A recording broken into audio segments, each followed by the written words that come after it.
दोस्तों, मुझे आज इतनी खुशी है पौधे देख के जिसका शायद कोई अंदाजा नहीं लगा सकेगा।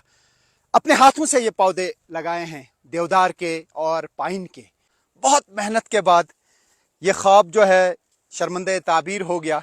और आप देख सकते हैं जिस ऑक्सीजन जोन की बात मैं कई साल पहले कर रहा था और बहुत मेहनत की इस पे। जी हाँ, रटसुन में मैं इस वक्त हूँ और रटसुन में हमने प्लांटेशन की थी और आप देख सकते हैं हजारों की तादाद में यहाँ पे देवदार के पेड़ अब तैयार हो रहे हैं। मैं तो ये कहूँगा कि ये अब एक पूरा जंगल तैयार हुआ है। बहुत ही वसी एरिया में हमने ये प्लांटेशन की, बहुत मेहनत की, दूर दूर से प्लांट्स लाए और यहाँ पे गड्ढे खोदे और हर बार लगाते रहे। बहुत चैलेंजेस आए। लोग कह रहे थे कि मेहनत ज़ाया होगी, ऐसा नहीं होगा, क्योंकि सोशल फॉरेस्ट्री डिपार्टमेंट ने कई साल तक इसमें कीकर के पौधे लगाने की कोशिश की थी, लेकिन कीकर के पौधे वो यहाँ पे उगा नहीं सके और हमने देवदार उगाए और हमने पाइन उगाए। ये देख सकते हैं आप, कशीर पर कायुर छु वनान, ये पाइन है और ये सारा देवदार है इर्द गिर्द और हजारों की तादाद में ये उगे हैं यहाँ पे। तो इस खुशी का ये जो है ना, इसको मैं एक्सप्रेस नहीं कर सकता हूँ।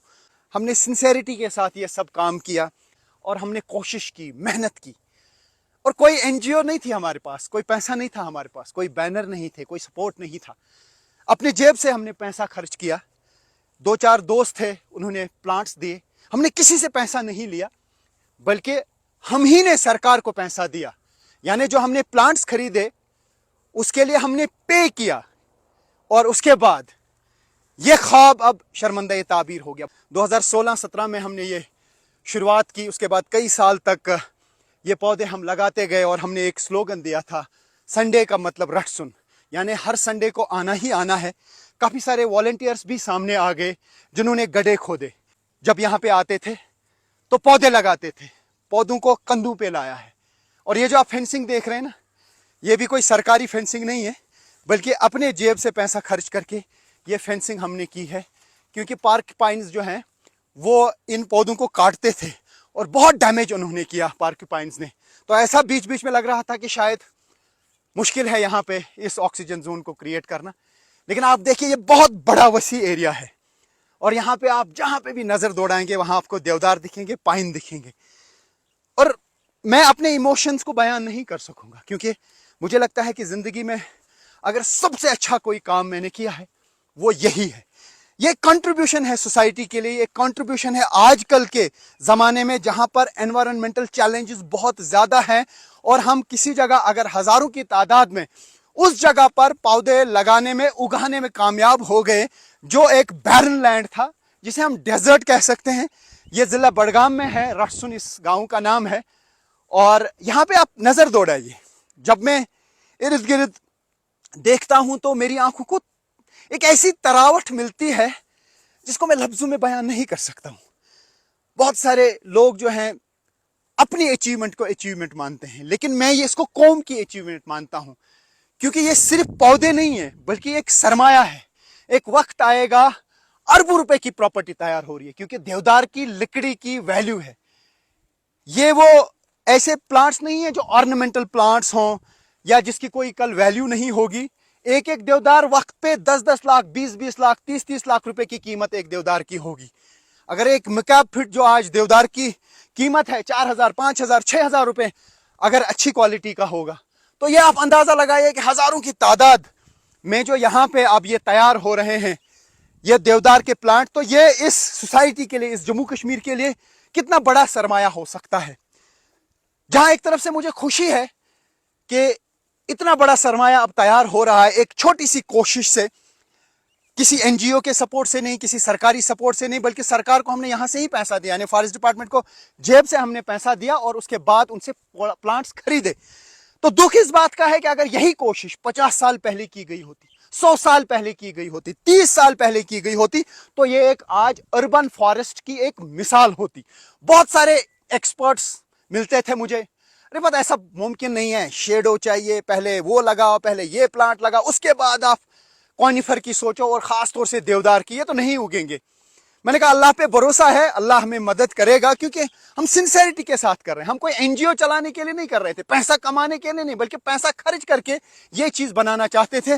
और आज इंतहाई ज्यादा खुशी है मुझे एक लंबे अरसे के बाद आज मुझे यहाँ आने का मौका मिला। और मैं आपको बता दूं कि काफ़ी सारे लोगों ने मुझे फ़ोन कर करके बताया, रिफत एक वीडियो तो दे दीजिए, वो प्लांट्स ग्रो हो रहे हैं, हमें दिखाइए जो मिशन आपने बहुत पहले चलाया था और जिस वाइब्रेंसी के साथ हमने चलाया था, शायद ही वो डेडिकेशन मेरे में भी आज नहीं है। जो मैं तब कर पाया आज नहीं कर सकूंगा, क्योंकि फिर कोविड-19 आ गया, उसकी वजह से जो सब कुछ शट हुआ तो हम भी बाद में इसको कंटिन्यू नहीं कर पाए। तो आज मुझे बहुत सारे लोग जिन्होंने इसमें कंट्रीब्यूट ये किया कि बहुत सारे लोग आ गए, उसमें रफसुन के भी कुछ लोग शामिल हैं जो बीच बीच में आ गए और उन्होंने गड्ढे खोदे और उसके बाद हमने ये प्लांट्स इंस्टॉल किए। काफ़ी सारे वॉलंटियर्स ऐसे थे जो दूर दूर इलाकों से आते थे, कुछ लोग तो उड़ी से भी आते थे, कुछ लोग पहलगाम से आते थे, मतलब नॉर्थ साउथ ईस्ट वेस्ट से लोग आते थे, क्योंकि हम उसी तरीके से ये कैंपेन रन कर रहे थे। क्योंकि इसमें किसी की कोई पर्सनल कोई मफाद नहीं था, कोई एनजीओ चलाने का कोई शौक नहीं था, कोई पैसा किसी से वसूलने का कोई शौक नहीं था। जिस तरीके से आज मैं देख रहा हूं कि बहुत बड़े बड़े दावे किए जाते हैं, जी हम एनवायरमेंटलिस्ट हैं, हम जी बहुत बड़ा बड़ा काम करते हैं। कॉन्फ्रेंस कहीं पे मुनक्कद करने से एनवायरनमेंट को कोई फायदा नहीं आएगा, उसमें तो खाली प्लास्टिक की बोतल्स, वाटर बोतल्स जमा हो जाती हैं, डिस्पोजेबल चीजें जमा हो जाती हैं और बैनर पे जो प्लास्टिक मटेरियल लगता है वही जमा हो जाता है।